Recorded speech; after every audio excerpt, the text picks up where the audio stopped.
Well, hello everyone. It's Clutch here from the Sack Motorcycle Blog. So, you hear all about chain maintenance and belt maintenance and all that fun stuff, and guys worry about their belts and stuff, but maybe you're one of those dudes in this world, or gals, or whoever you are. Maybe you're one of them that has that doesn't have a belt, that doesn't have a chain. You've got what's called a shaft drive, which, well, is essentially, it's a shaft drive. It's very similar to the car you drive. So, and one telltale sign of it, you're going to see a little case here on one of the sides of the wheel. You're going to have, you can see on the bottom there, you're going to have a couple bolts here. You're going to have your fill bolt. You're going to have your drain bolt. That's a surefire sign that, yes, you got a final drive. And it's pretty simple because it's pretty obvious where you have a chain or a belt. And if you don't have either one, well, you probably got a final drive. So I'm going to show you today how to take care of that system.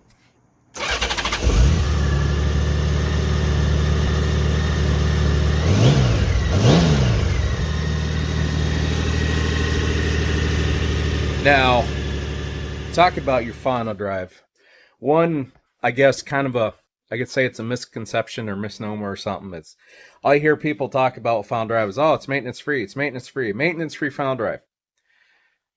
That's, first of all, nothing in this world that's a moving part on any kind of machine or piece of equipment or motorcycle or vehicle. There's really no such, for the most part, there's no such thing.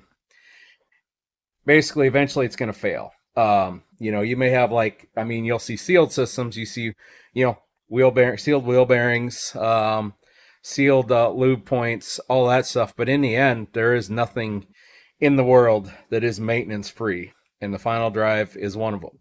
In fact, if you look in now for final drive change, obviously you'd have to look inside not your owner's manual, but probably more than likely your parts manual. Or not your parts manual, but your service manual, which is, well, if you don't know,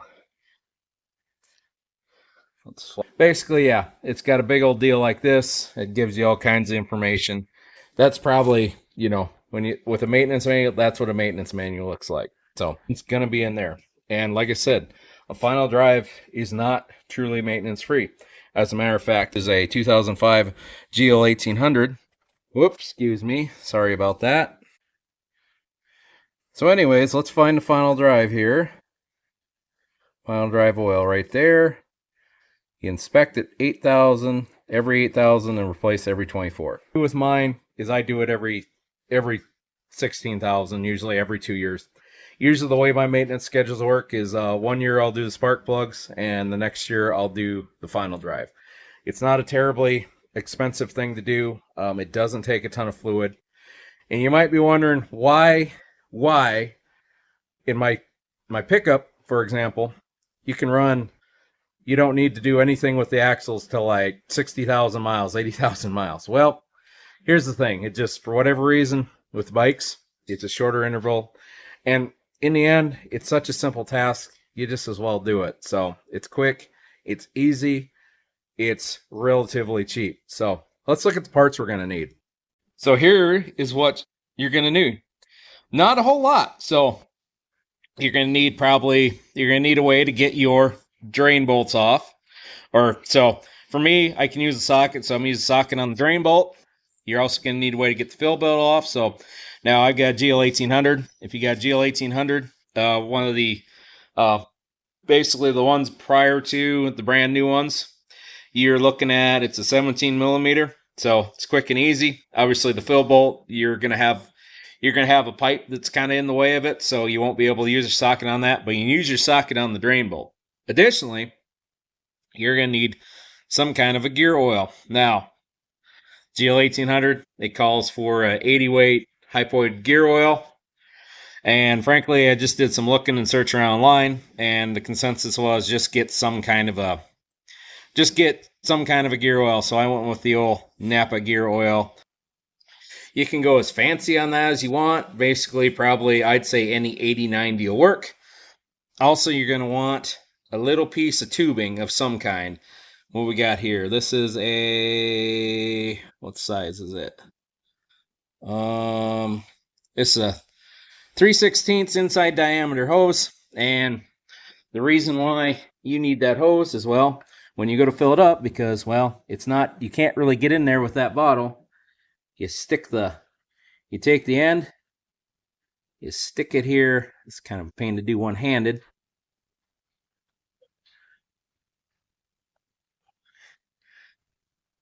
Basically, you take yep, just like that. You shove it on there, and there you go. That way, you can go, when you go to fill it up, you can tilt it, and you can squeeze in what you need. Another way you could do that is you could get a syringe. A lot of guys do a syringe to do a similar deal. I just do it right out of the bottle. That's just how I do it. There's several different ways you can skin a cat. Heck, you can be all fancy about it. You can pull the pipe off or whatever's in the way and do it that way as well. However you want to do it is up to you. Okay, so once again, we're here on our final drive. Now on the GL 1800, the 01 to 2017, you go to the right-hand side of the rear of the bike and you'll find it right there. So, couple notes. So, this is your fill plug. This is your drain plug. Always, always, always, always, and I'm going to say always again about 7 more times, always, always, always, always pull your fill plug first. And here's why. Because, okay, cool, pull your drain plug, but you don't pull your fill plug. Now, you can't get your fill plug off. Well, now you're in a predicament because you don't know how much you got to put in there, because part of the level for this is you're looking for when the fluid starts coming out of this. So, first of all, you don't know what's coming out of it. Second of all, if you try to put oil back into it, you're going to be just fighting that, and you probably are going to have a hell of a time getting the right amount of oil into that thing. So, let's go and take that off. Yeah, and taking it off is just like that. Basically, it should take just a little bit of force, and it should be pretty easy. God, you can't see nothing now. Should take just a little bit of force, and it should pop. It should loosen up right away. Obviously, when you're torquing it down, you're going to make sure you're not over-torquing. All right, so let's get that out of there. Oh, uh-oh. She might be a little overfilled. Well, now we're in a predicament, aren't we? Son of a biscuit. Come on. Shoot. My apologies. I was not ready for some to be dripping out of there. I should have been more prepared. But we got that off. Now we can take the drain plug off. Get you some light there. That one's a little bit easier, just like any other plug. Put your wrench on there. You undo it, you undo it. Basically loosen it up. So that's what I'm going to do. Okay. So we got the drain plug loosened now. And let's go ahead and pull it off. Just a warning, gear oil is some pretty nasty smelling stuff, even when it's new. So don't be expecting anything nice smelling, that's for sure. And then we're taking a risk here, taking it off by one hand. And there you go. All right, so we got that off. Let's let that drain a bit. When you are draining it, make sure you turn the wheel a little bit. This will help you get everything out of there. Usually what I'll do is I'll let it drain for a bit and then stop, and then I'll go and wheel it along the line. Another thing you could do is you could go for a decent ride before you do this, just to warm up the rear end a little bit. There's some that swear by that. I don't think it's really necessary. I think the biggest thing is you're getting the old oil out of there and getting new oil in. So, and I figure with where I do it every 16,000 instead of 24,000, I figure I'm doing what I need to do. I'm getting the oil out of there the way I need to get it out of there. But other than that, obviously make sure that when you're getting ready to drain it, make sure you got, the oil's going the right way. If you got a center stand, use it. Especially if it's going this way. If you have the side stand, you're gonna want to get it up at the level point, because otherwise you'll have issues getting it out. Unless the rear drive is on the other side. Now I'm trying to think back. When I had my V-Star, I can't for the life remember what a V-Star 1100, what side it was on, but just keep those things in mind when you're doing this. But yep, we're gonna go through now. We're just gonna turn the wheel a little bit. See if we can get a little more out of there. Doesn't seem like we're going to get much out of it.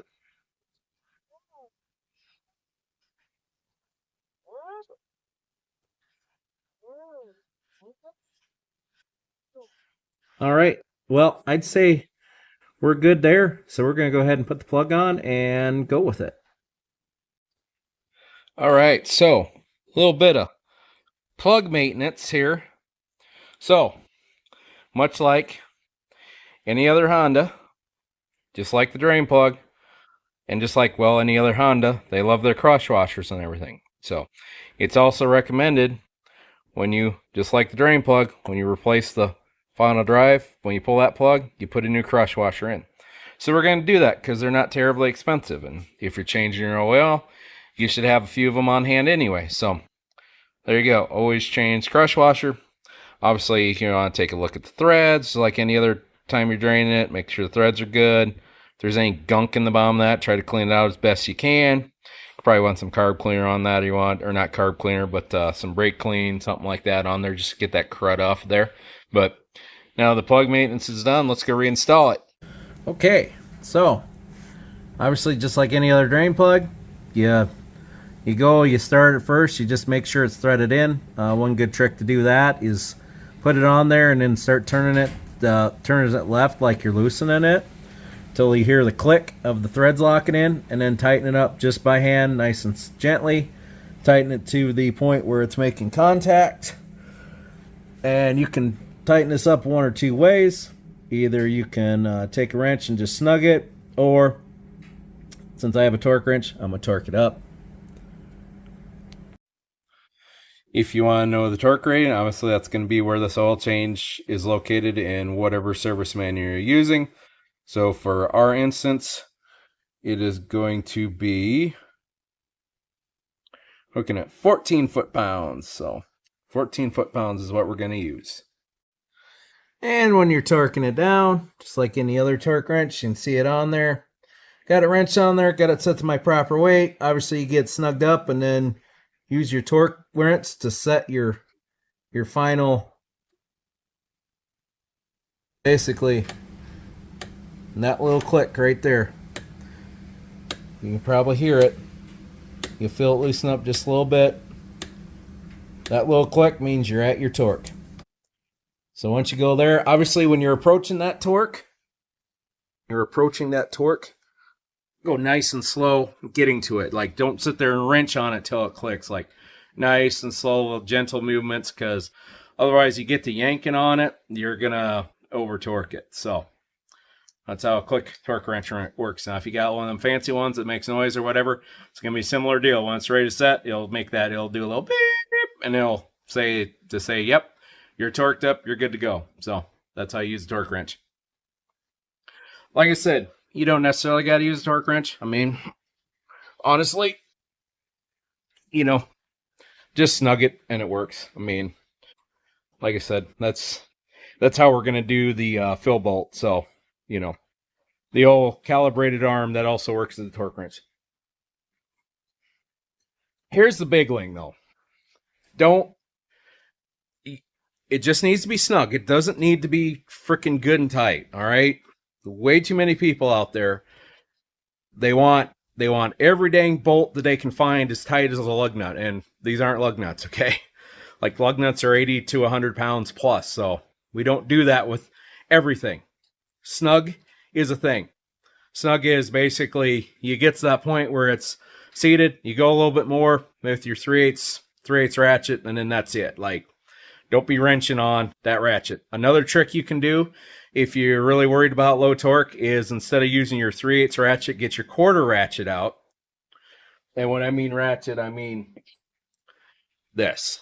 I don't mean your fancy, your fancy Milwaukee power ratchet. I mean old hand tools. But one of the best ways to, if you're worried about, putting too much torque on something, get your 1/4 inch out and then just sit there and grip it like up here, because most of your torque comes from the end. So grip it closer to the head.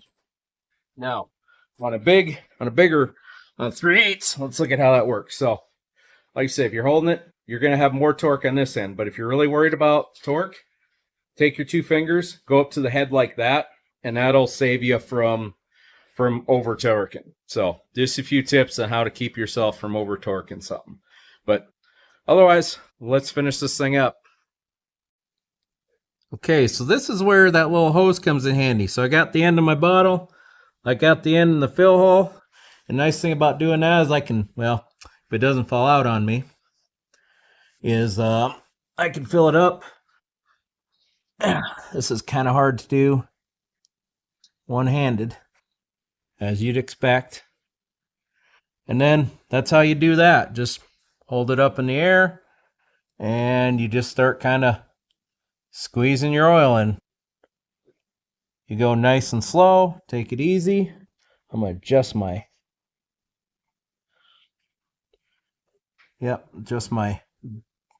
always keep your drain pan nearby in case you overfill. Because part of this, when you get the full, is you're gonna have a little bit coming out. And we're just gonna, like I said, it won't take long. Just keep pushing on it. And when I get to that point, I'll show you what it looks like. All right, well, we've got her filled. Essentially what you'll see when you get it filled to the right point is you pull the oil away here. You'll see just a littlest bit coming out. That's how you know you're at the right point. Another way you can check is you can actually put your pinky in there.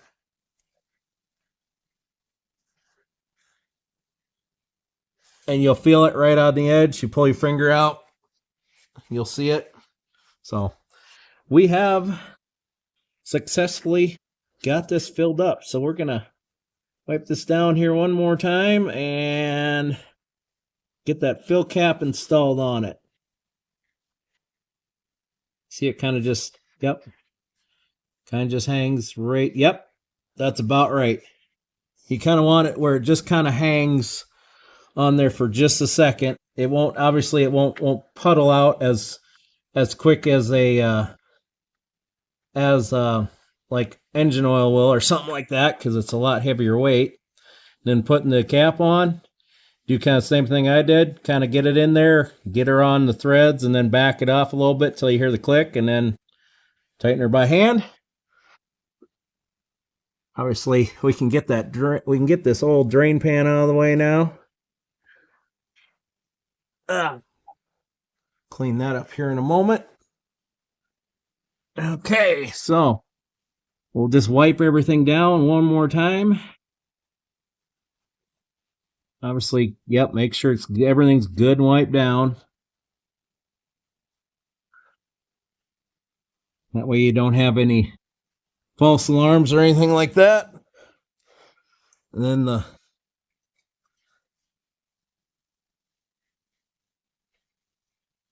and torquing it is pretty much, you just by hand.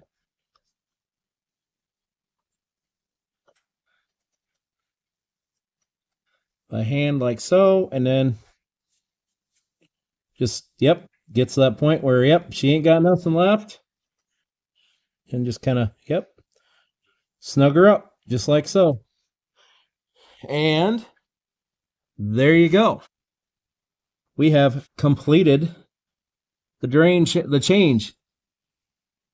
Obviously, one thing you want to do is make sure if you got any, you may have had some oil that spilled on the wheel.